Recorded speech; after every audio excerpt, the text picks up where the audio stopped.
성도 여러분, 한 주간 평안하셨습니까? 삶의 순례를 마치고 하나님의 집, 하나님의 품이 있는 이곳에 나오신 우리 성도님들 환영하고 축복합니다.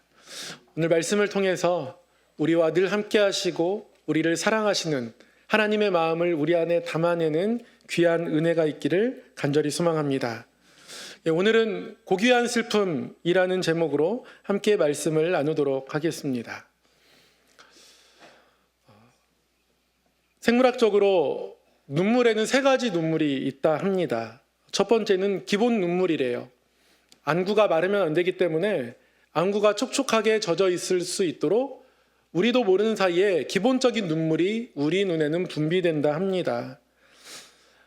반사 눈물이라는 눈물도 있다 합니다. 눈에 이물질이 들어오면 이 이물질이 눈을 망가뜨리지 못하도록 씻어내거나 밀어내도록 반사적으로 눈물이 분비된다는 거예요. 이런 눈물을 반사 눈물이라 한답니다. 세 번째 눈물은 조금 독특합니다. 세 번째 눈물은 감정 눈물이래요. 우리가 감정에 따라서 눈물을 흘리니까 그 눈물이 너무나 당연할 수 있겠지만 사실 이 눈물은 굉장히 독특합니다. 그래서 이 감정 눈물, 우리가 어떤 자극을 받고 그것 때문에 감정이 바뀌면서 흘리게 된 이 눈물을 우리는 울음이라고 부릅니다. 기본 눈물이나 반사적으로 나오는 눈물은 울음이라고 하지 않는데요. 우리의 감정이 흔들리면서 흐르게 되는 눈물을 우리는 울음이라고 합니다. 우리가 언제 웁니까? 아플 때 울죠. 언젠가 아내랑 공원에서 캐치볼을 한 적이 있습니다. 캐치볼 뭔지 아십니까? 야구공이 굉장히 딱딱하거든요. 그거를 서로 이렇게 던지고 주고 받는 겁니다. 그러다가 워낙 잘하길래 제가 조금 세게 던졌더니 그게 아내 얼굴로 날아갔습니다. 그 자리에서 울더라고요. 그 뒤부터는 다시는 캐치볼 안 합니다. 아플 때 울더라고요. 또 언제 웁니까? 기쁠 때 웁니다. 시상식에서 보면 연예인들, 배우들 상 받을 때마다 다 웁니다. 너무 기뻐서 우는 거예요. 또 언제 웁니까? 슬플 때 웁니다. 슬프면 눈물을 참을 수가 없습니다. 사랑하는 이를 떠나보내고. 그래서 이 땅에서 마지막 이별을 하는 장례식장에서 보면 다 가족들은 눈이 빨개져 있어요. 운 겁니다. 또 언제 웁니까? 경이로울 때 웁니다. 감동적인 장면을 만나면 나도 모르게 눈물이 날 때가 있고요. 특히 우리는 하나님을 예배할 때 하나님 앞에 서면 그 은혜에 벅차서 눈물을 흘리는 경험들을 하게 됩니다. 그래서 혹자는 눈물은 형이상학적인 것이다. 눈물은 땅의 것이 아니라 하늘의 것이다. 이렇게 말하는 사람도 있습니다. 특히 우리 인간이 흘리는 눈물을 보면 참 독특합니다. 우리는 나 자신을 위해서 울기도 하지만요, 다른 사람을 위해서 울기도 합니다. 내가 아플 때 울기도 하거든요. 다른 사람이 아플 때 울기도 해요. 내가 슬플 때 울기도 합니다. 다른 사람이 슬플 때 울기도 해요. 내가 기쁠 때 울기도 하는데요. 다른 사람이 기쁠 때 울기도 합니다. 이런 경우는 온 땅의 피조물 중에서 우리 사람밖에 없습니다. 동물들이 간혹가다 눈물을 흘리는 경우가 있다고 해요. 가령 도살장으로 끌려가는 소가 어느 순간 자신이 죽을 걸 알게 되고 눈물을 보이는 경우가 간혹 있대요. 그러나 그 소도 자기를 위해서 눈물을 흘리는 겁니다. 요즘은 이렇게 반려견 많이들 키우시고 함께 생활하는데요. 이 강아지가 오랜 기간 동안 주인을 못 보다가 오랜만에 만나면 어떤 경우에는 눈물을 흘리는 경우가 있대요. 그렇다고 우리 성도 여러분 집에서 함께하는 그 녀석에게 또는 그녀에게 눈물 안 흔들린다고 좀 뭐라고 타박하시면 안 됩니다. 간혹 그런 경우가 있대요. 근데 정말 간혹입니다. 그것도 자신의 기쁨 때문에 눈물을 흘리는 거죠. 사람은 나 아닌 다른 존재를 위해서 눈물을 흘리는 존재인 거예요. 그래서 눈물이 귀합니다. 그렇게 우리가 하나님 앞에서 우리가 어떤 눈물을 가지고 있는가 한번 살펴보면서요, 하나님 앞에 우리의 영적 강건함을 위해서 흘려야 하는 눈물이 있음을 오늘 말씀을 통해서 함께 깨닫기 원합니다. 예레미야의 모습을 통해서 그것을 깨닫기 원하는데요. 예레미야는 눈물의 선지자라고 알려져 있습니다. 왜냐하면 그가 예언할 당시의 시대 상황이나 그가 전해야 하는 메시지가 너무 비극적이었거든요. 예레미야는 남유다가 멸망할 것을 예언했습니다. 곧 바벨론에 의해서 우리나라가 망하게 될 것이다. 우리는 바벨론에게 저항할 수 없다. 바벨론의 포로로 끌려가게 되는 것이 하나님의 뜻이다. 이런 것들을 예언해야 했습니다.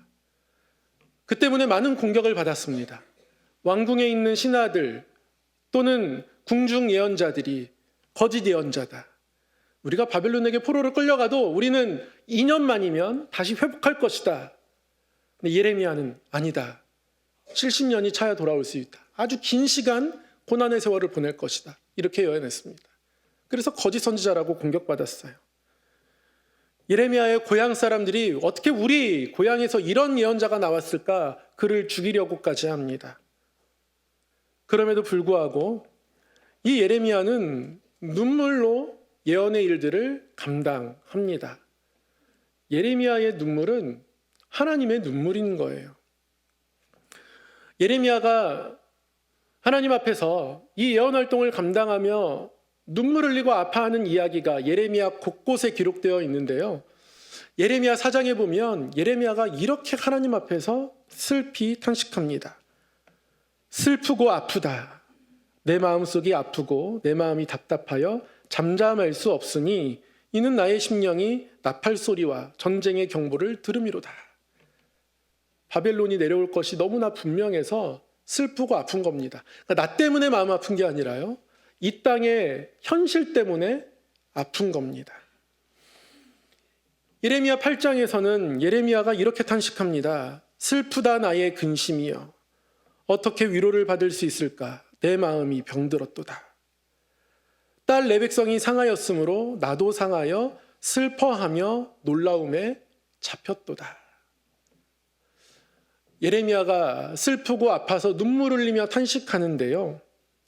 이 탄식은 하나님의 마음을 품은 탄식이었습니다. 딸 내 백성이 상하였다. 이거 하나님의 마음이잖아요. 하나님이 자기 백성을 딸처럼 바라보시는데 딸 내 백성이 상했다. 우상을 숭배하고 아무 거리낌 없이 강대국과 통혼하고 동맹을 맺고 하는 모습들, 그러나 하나님께 돌아오지 않는 그 모습들, 하나님은 그 모습을 바라보시면서 딸 내 백성이 상하였다. 그래서 나도 상하고 슬프다. 어떻게 이럴 수 있는지 놀랍다. 예레미야의 탄식은요, 곧 하나님의 탄식이었습니다. 예레미야는 하나님의 눈물을 가진 사람이었습니다. 우리 성도 여러분, 지난주 혹시 설교 말씀 중에 편파적 기도라는 말씀 기억하십니까? 우리의 기도하는 모습이 편파적인 것 같다 말씀드렸습니다. 나의 일들에 대해서는 간절하지만 정작 하나님이 간절하게 바라보시는 일들에 대해서는 우리가 간절함을 품지 못하는 모습이 있음을, 나에게 편파되어 있는 기도에 응답하면 하나님 편에서는 응답하셔도 기도를 통해서 하나님과 가까워지는 것이 아니라 오히려 내가 더 커져가기 때문에 응답할 수 없으심을 지난주 말씀을 통해 함께 나누었습니다. 우리가 나의 것에 간절하기 쉽지만요, 우리가 도전해야 하는 것은요, 하나님의 간절함에 대해서 내가 간절한 겁니다. 이것이 우리의 영적 강인함이 됩니다. 예레미야가 많은 사람들에게 공격받지만 하나님의 마음을 그 안에 담아내어서 하나님의 말씀을 전하고 있습니다. 힘들고 어렵지만요, 이것이 예레미야의 영적 강인함이 됩니다. 이것이 예레미야의 어떤 영적인 생명의 불꽃이 돼요. 오늘 본문 말씀을 통해서 알 수 있습니다.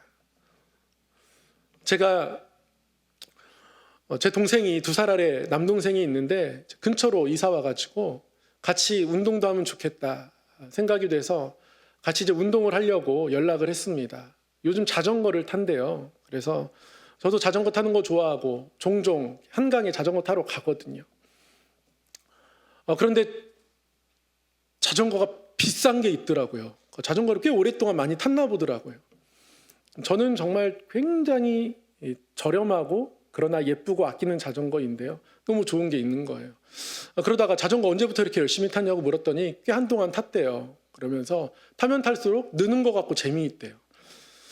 근데 자전거를 타는 게 어떻게 늘 수 있나?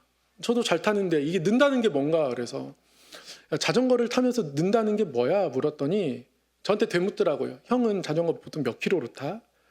요즘은 스마트폰으로 다 속도 측정이 되거든요. 제가 측정해 보면 전 보통 한 20km 정도로 탑니다. 평균 18, 19km 정도 늘 나오더라고요. 최저 속도 14km, 최고 속도 24, 5km, 평균 한 20km 왔다 갔다 합니다. 나는 그 정도로 탄다 대답했더니 나는 형 보통 한 25km에서 30km 정도 타. 저는 그 속도로 달리면 너무 힘들거든요. 심장이 터질 것 같아요. 근데 이렇게 얘기하더라고요. 형, 난 근데 이 속도로 타면 상쾌해. 이렇게 이야기하는 겁니다. 레벨의 차이가 있더라고요. 저는 20km로 타도 힘들어 죽겠는데요. 이 친구는 25km, 30km 타도 상쾌하다고 합니다. 그게 실력의 차이인 것 같아요. 그게 내공의 차이인 것 같아요. 자전거를 열심히 그동안 타는 것을 통해서 그의 내공이 조금 커진 겁니다. 우리의 영적인 내공이 강인함이 더 커질 수 있습니다. 어떻게 해요? 하나님을 품은 기도, 하나님을 품은 마음, 이것을 통해서요. 이것이 우리가 생각하지 못했던 엄청난 영적인 풍성함으로 우리에게 부어지게 됩니다. 예레미야가 이렇게 하나님의 탄식으로 또 하나님의 아픔, 눈물을 담아내어서 예언 활동을 하기도 했지만요. 예레미야도 사람입니다. 지칠 때가 있어요. 예레미야가 지친 모습을 보면 야, 하나님께 이렇게 기도해도 되나 싶습니다. 예레미야가 지쳐서 탄식하는 모습들도 예레미야서 곳곳에 기록되어 있는데요. 이 예레미야가 하나님 앞에 지쳐서 탄식하는 모습, 예레미야 15장을 보면 이렇게 이야기해요. 내가 기뻐하는 자의 모임 가운데 앉지 아니하며 즐거워하지도 아니하고 주의 손에 붙들려 홀로 앉았사오니 이는 주께서 분노로 내게 채우셨습니다. 늘 혼자 있는 거예요. 어떤 기쁨의 자리도 없다 합니다. 어떤 즐거워하는 자리에도 갈 수 없다 합니다. 늘 홀로 있어요. 분노 가운데 있습니다. 하나님이 그렇게 채우셨대요. 근데 이어서 이렇게 이야기합니다. 나의 고통이 계속하며 상처가 중하여 낫지 아니하면 어찌 됨이니까. 하나님 계속 이렇게 살아가게 그냥 두는 것은 왜 그렇습니까? 어찌 됨입니까? 주께서는 내게 대하여 물이 말라서 속이는 신에 같으리이까. 하나님 저한테 속이는 시내처럼 하시렵니까? 하나님이 메마른 시내처럼 느껴지는 거예요. 철을 따라 열매를 맺고 그 잎사귀가 마르지 아니하는 시편 1편에 나타난 복 있는 사람이 누리는 그런 하나님은 예레미야에게 없는 겁니다. 응답하지 않으시고 사람들에게 욕먹게 그냥 두시고 도와주지 않으시는 것 같고 때로는 죽음의 위기에 처하고 고향 사람들이 예레미야를 죽이자 우리가 그의 무덤을 파놓자 그렇게 달려드는데 하나님은 예레미야를 보호해주지 않습니다. 그러니까 예레미야가 하나님 내가 하나님께 속는 것 같습니다. 여러분 여기서 어떻게 탈출해야 합니까? 여기서 어떻게 일어나야 합니까? 우리의 기도가 응답되지 않을 때 하나님이 정말 나를 속이는 건가? 교회 나와서 누구는 기도하면 이렇게 응답됐다는데 왜 그런 간증을 나에게 주시지 않는가? 제가 신대원 다닐 때요. 이렇게 저렇게 등록금을 사람들이 해결해 준대요. 하나님이 누구를 통해서 이렇게 공급해 주셨대요. 근데 저에게는 그런 하나님의 역사가 전혀 없습니다. 왜 하나님은 나를 안 도와주시지? 비교하다 보면 그런 생각을 하게 돼요. 예레미야가 하나님에 대해서 몹시나 힘들어합니다. 하나님이 나를 속이는 것처럼 느껴질 만큼 오늘 본문도 마찬가지입니다. 예레미야 20장 7절의 말씀, 여호와여 주께서 나를 권유하심으로 내가 그 권유를 받았사오며 주께서 나보다 강하사 이기셨으므로 내가 조롱거리가 되니 사람마다 종일토록 나를 조롱하나이다. 주께서 나를 권유하셨다, 이렇게 말씀이 기록하고 있지만 이 권유하다라는 말, 히브리어 타파는 속이다, 유혹하다입니다. 그러니까 예레미야의 감정을 더 적극적으로 반영해서 직역하면 여호와여 주께서 나를 속이셔서 내가 하나님의 권유를 받았습니다. 하나님 나를 속이셔서 이 일을 시키신 것 같습니다. 내가 하나님께 속아서 이 일을 하는 것 같습니다. 하나님이 너무 강하셔서 나를 이기셔서 억지로 나를 이곳 가운데 세우신 것 같습니다. 하나님 그래서 너무 감당하기 힘듭니다. 못하겠습니다. 하나님 더 봉사도 못하겠고 하기 싫습니다. 구역장도 못하겠습니다. 하나님 도와주지 않는 것 같습니다. 힘에 부치는 것 같습니다. 하나님 예배만 하겠습니다. 최소한만 하겠습니다. 하나님이 보내시고 세우시는 일들 못하겠습니다. 예레미야가 또 우리가 그런 마음 가운데에 놓여집니다. 어떻게 벗어나야 할까요? 우리에겐 방법이 없습니다. 예레미야에게도 방법이 없습니다. 그래서 예레미야 그만두고 싶습니다. 더 이상 여호와의 이름으로 말하고 싶지가 않습니다. 그만두고 싶어요. 예레미야의 마음 안에 그런 마음이 듭니다. 9절이 그런 예레미야의 속내를 이미 반영하고 있습니다. 근데 예레미야의 깊은 중심에 뭐가 쌓여 있어요? 그동안 하나님의 마음과 뜻을 가지고 예언했던 수많은 날들이 쌓여 있고 하나님의 눈물이 그 예레미야의 중심에 쌓여 있습니다. 이게 영적인 힘이 됩니다. 이게요, 불꽃을 일으킵니다. 예레미야가 그만두려고 했거든요. 다시는 안 하겠다고 했거든요. 그래서 내가 다시는 여호와를 선포하지 않고 그의 이름으로 말하지 않겠다, 그렇게까지 생각했었는데요. 그렇게 생각하는 순간 그의 안에서 은혜의 불꽃이 타올랐습니다.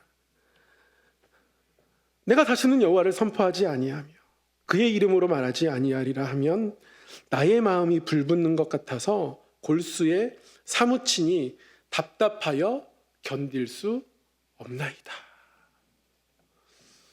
더 이상 못하겠다고 바닥까지 내려간 듯해요. 그랬는데 거기서 불꽃이 일어납니다. 근데 그렇게 하면, 그만두면, 하나님의 이름으로 말하지 않으면 나의 마음이 불붙는 것 같아서 골수에 사무치니 답답하여 견딜 수 없다. 은혜의 불꽃이 타오릅니다. 내가 나를 붙들 수 없는 것 같을 그때에 하나님이 예레미야를 붙들고 계시는 겁니다. 이게 은혜죠.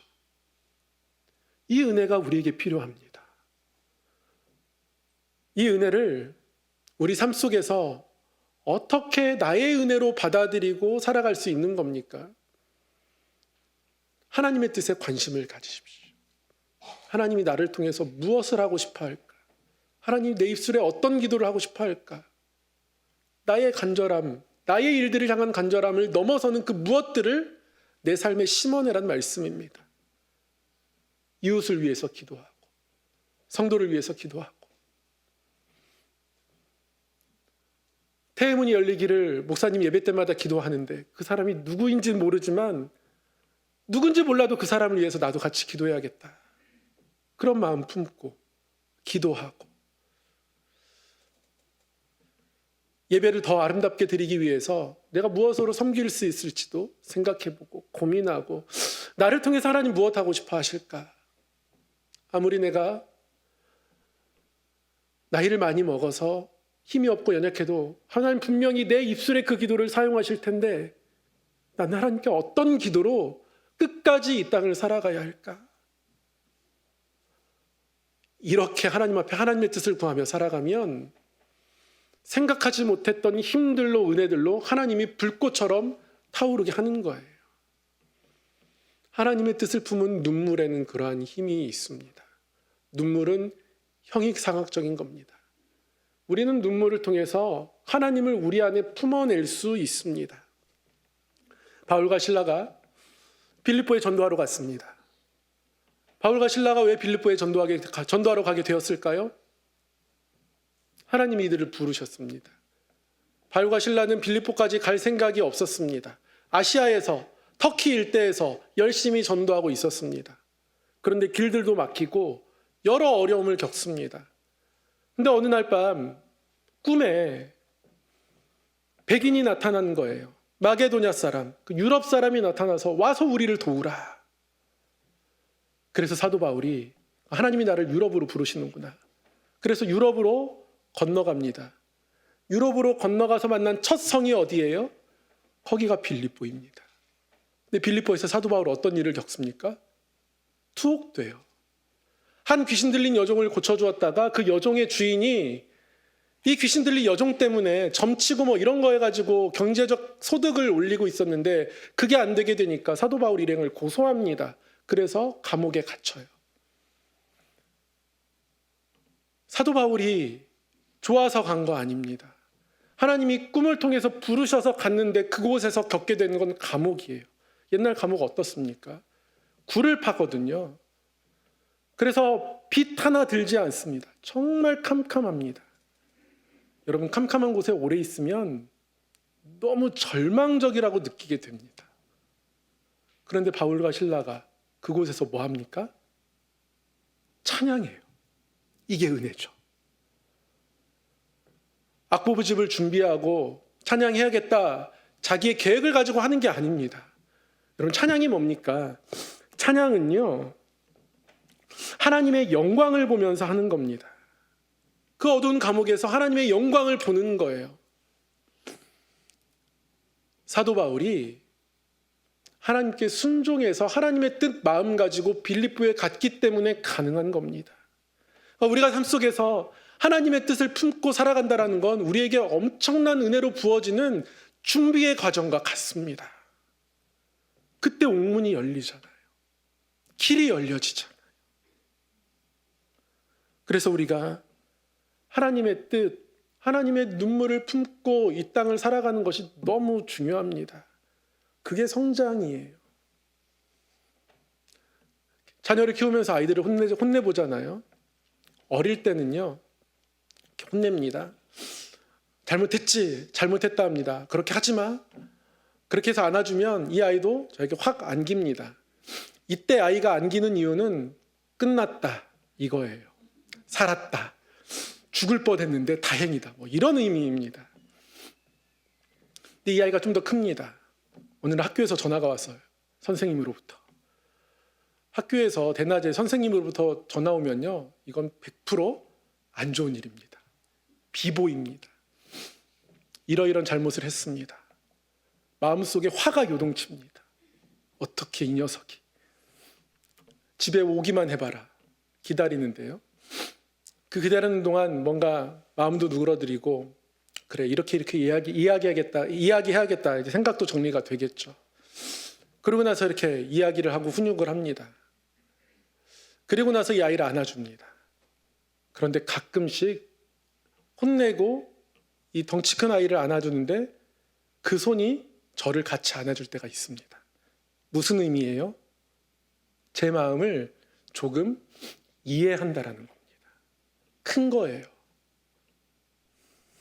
어쩔 때는 아내와 함께 속상하고 힘든 일 이렇게 나눌 때 있습니다. 그러면 어쩔 때는 지나가다가 툭 던집니다. 아휴, 내가 좀 잘할게. 뭐 이러면서 이렇게 지나갑니다. 무심한 듯. 그 말로 저를 감동시켜줍니다. 부모의 마음을 조금 아는 거예요. 더 잘한 겁니다. 하나님의 눈물을 품는다는 건 우리가 잘하고 있다는 거예요. 점점 성장하고 있다는 겁니다. 하나님은 우리를 늘 안아주십니다. 근데 우리의 작은 손으로 우리도 하나님을 안았으면 좋겠어요. 하나님을 아는 사람이 되었으면 좋겠습니다. 하나님이 바라시는 것들을 내가 품고 내가 좀 어떻게든 나의 작은 헌신을 통해서 그것을 이루어가겠다라는 마음들을 함께 품었으면 좋겠습니다. 하나님이 이런 것들 때문에 아파하시는구나, 힘들어하는구나. 하나님이 이 사람 때문에 아파하는구나. 하나님이 내 구역 식구의 형편 보면서 참 아파하시겠구나. 그 아파하는 마음으로 나도 품고, 야, 하나님 선교직 가운데에 일하고 싶어 하시는구나. 그런 마음들을 품고, 주부의 선교지 소식이 오늘 들어가 있을 겁니다. 잘 지내나 보다. 이렇게 무심히 읽지 마시고요. 이렇게 하기까지 얼마나 힘들었을까, 순종했을까.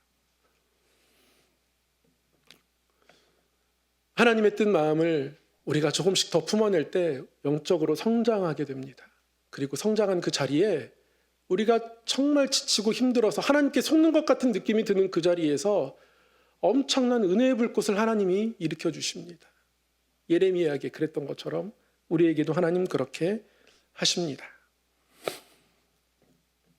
슬픔의 선지자 예레미야, 눈물의 선지자 예레미야, 그가 그 안에 담아내었던 하나님의 마음, 우리도 동일하게 담아내어서 더 큰 하나님의 은혜를 경험하면서 이 땅을 살아가기를 주님의 이름으로 소망하고 축복합니다. 기도하겠습니다.